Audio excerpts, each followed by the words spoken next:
ఒకరిని వర్షిప్ చేయమని చెప్పా. వాడు వర్షిప్ 20 నిమిషాలు కూడా పెదవులు తెరవండి, నోరు తెరవండి, ఒళ్ళు తెరవండి, కళ్ళు తెరవండి, హృదయాలు తెరవండి. వీడు 20 నిమిషాలు ఇదే మాటలు సరిపోయింది. వర్షిప్ ఏది? ఆమేన్ అని కూర్చోండి. ఏంట్రా ఏం చేసావంట? వర్షిప్ అన్నాడు. ఇదంటారా వర్షిప్? హృదయం తెరవమంటివి చెప్పు, తర్వాత కళ్ళు తెరవమంటివి, తర్వాత మనసు తెరవాలంటివి, బాహ్య నేత్రాలు మూయండి, మౌన నేత్రాలు వెలిగించండి. ఇది ఒకటి ఊత పదం వచ్చింది. చేతులు ఎత్తండి, చప్పట్లు కొట్టండి, హల్లెలూయా గ్లోరీ. ఇది అయిపోయింది, 20 నిమిషాలు అయిపోయింది, కూర్చో. ఇదే వర్షిప్ అంటే. వర్షిప్ అంటే ఆ నోట వచ్చే పదాలు వేరుగా ఉంటాయి.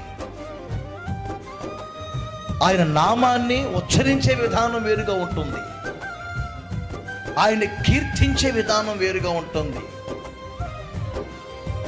ఆయన పేరును ఒప్పుకుంటూ, ఆయన్ని కొనియాడుతూ, కనపరుస్తూ, ఏమండి అలా ఆ మాటలు ఉచ్చరిస్తూ ఆయన నామాన్ని గురించి ధ్యానం చేసుకుంటూ ఉంటేనే ఆ నోటిలో వచ్చే ఆ సేవకుని నోటిలో వచ్చే పదాలే వాళ్ళకు జుంటెత్తైన ధారల కంటే మధురంగా అనిపిస్తాయి.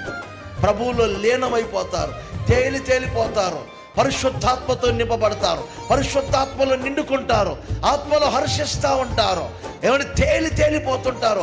అర్థం కాని యొక్క ఏమండి పరలోకపు అంతరిక్షములో అడుగు పెడతారు వాళ్ళందరూ. కళ్ళు తెరవండి, కళ్ళు మూయండి, ముసుగు సరిగ్గా వేసుకోండి, సరిగ్గా నిలబెట్టండి, చేతులు పైకెత్తండి, లేమ్మా లే 20 నిమిషాలు అయిపోయింది.